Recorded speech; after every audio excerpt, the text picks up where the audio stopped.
TDP Janasena జనాన్ని మోసం చేస్తున్నాయని బీజేపీ చెబుతోందన్నారు మాజీ మంత్రి పేర్ని నాని. చంద్రబాబు పవన్ ఇచ్చే హామీలు అలవయ్యేవి కావన్నారు. అరచేతిలో వైకుంఠం చూపించారని, అందుకే బీజేపీ తమకు మేనిఫెస్టో సంబంధం లేదని తప్పుకుందన్నారు. చెప్పిన అబద్ధం చెప్పకుండా అసత్యాలు, అమలు కాని హామీలు ఇచ్చారని మండిపడ్డారు.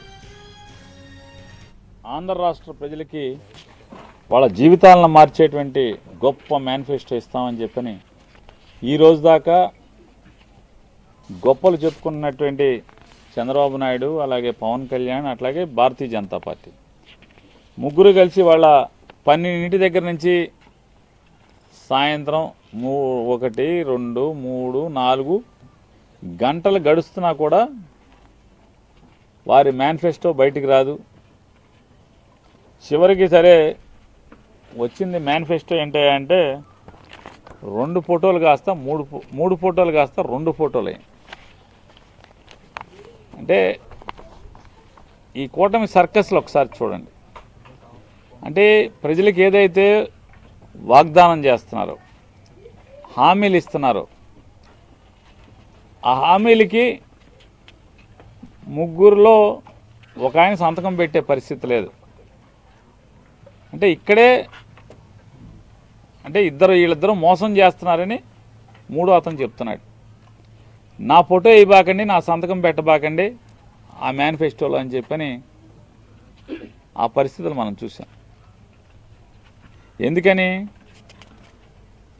ఇవన్నీ కూడా ఈ చెప్పే మాటలన్నీ కూడా చంద్రబాబు నాయుడు, పవన్ కళ్యాణ్ ఇద్దరు చెప్పే మాటలు అమలయ్యేవి కాదు. మళ్ళీ జనాలకి టోపీ పెడతాకి 2014లో ఎలా అయితే టోపీ పెట్టారో మళ్ళీ టోపీ పెడతాకే ఇవన్నీ కూడా అరచేతిలో వైకుంఠం కాగితాల మీద చూపించేటువంటి పరిస్థితుల్ని అప్పుడే కూటమిలో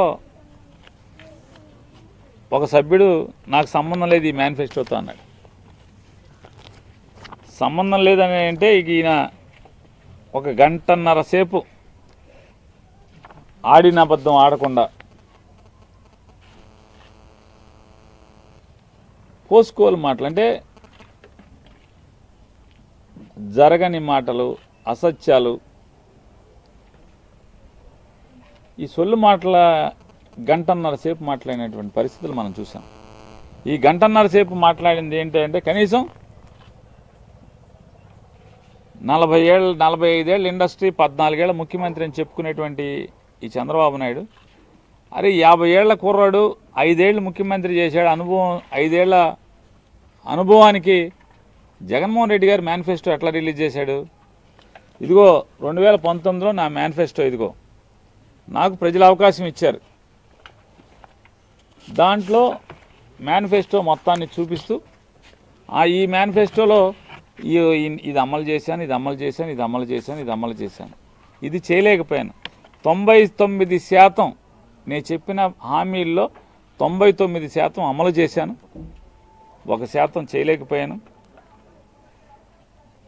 రాష్ట్ర ఆర్థిక స్థితిగతులు అంటే రాష్ట్రానికి సంవత్సరం ఆదాయం ఎంత వస్తుంది, ఖర్చులు ఎంత ఉంటాయి, నేను నా హామీల్ని నెరవేర్చడానికి, నేను ఇచ్చిన మాటలు 99% హామీలు నెరవేర్చడానికి 71 కోట్ల రూపాయలు సంవత్సరం నేను ఖర్చు పెట్టాను.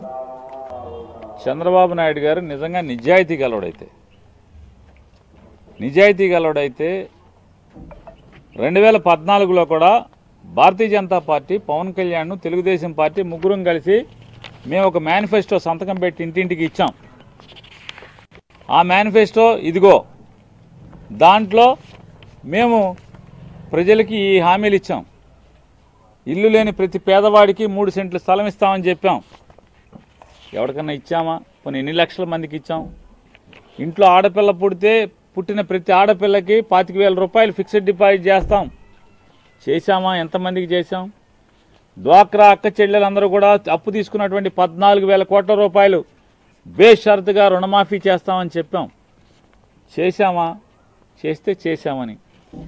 రైతులకు రుణమాఫీ 84,000 కోట్ల రూపాయలు రైతులు తీసుకున్నటువంటి అప్పులు, లేదా రైతులు వ్యవసాయ అవసరాల కోసం వాళ్ళ ఇంట్లో భార్య పిల్లల నగలు కుదువు పెడితే బ్యాంకులో, ఆ బ్యాంకులో నగలు కూడా వసూలు చేస్తాయి, తీసుకొచ్చి ఇస్తామని హామీ ఇచ్చాం.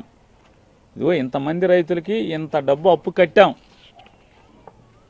అని ఒక్క మాట అంటే ఒక్క మాట పాత మేనిఫెస్టో చూపించి అదే ముగ్గురం మేము మళ్ళీ వస్తున్నాం, ఇన్ని హామీలు ఇచ్చాం, ఇన్ని నెరవేర్చాం, మళ్ళీ హామీలు ఇస్తున్నాం అని చెప్పేటువంటి సత్తా, చెప్పేటువంటి నిజాయితీ వచ్చి వాళ్ళు మాట్లాడినటువంటి ఇవన్నీ మనం చూసి ఆయన ఏమాత్రం ఏమైనా సరే ఇదిగో 2014లో ఆయన చెప్తాడు నేను పంచాయతీ రాజ్ వ్యవస్థని ఉద్ధరిస్తాను అని చెప్పి మాట్లాడాడు. 2014 నుంచి 19 దాకా పంచాయతీ రాజ్ వ్యవస్థని సర్వనాశనం చేసింది ఎవరు? సర్పంచ్ కానీ పాలకవర్గం ఉండగా ఆ పాలకవర్గానికి సంబంధం లేకుండా జన్మభూమి కమిటీలు ఏర్పాటు చేసి ఏ పథకం ప్రజలకు కావాలన్నా జన్మభూమి కమిటీ టిక్కు పెడితే మాత్రమే వాళ్ళకి టిక్కు పెట్టిన వాళ్ళకి మాత్రమే ఆ పథకం లభించేలాగా సర్వనాశనం చేసింది పంచాయతీలను ఎవరు?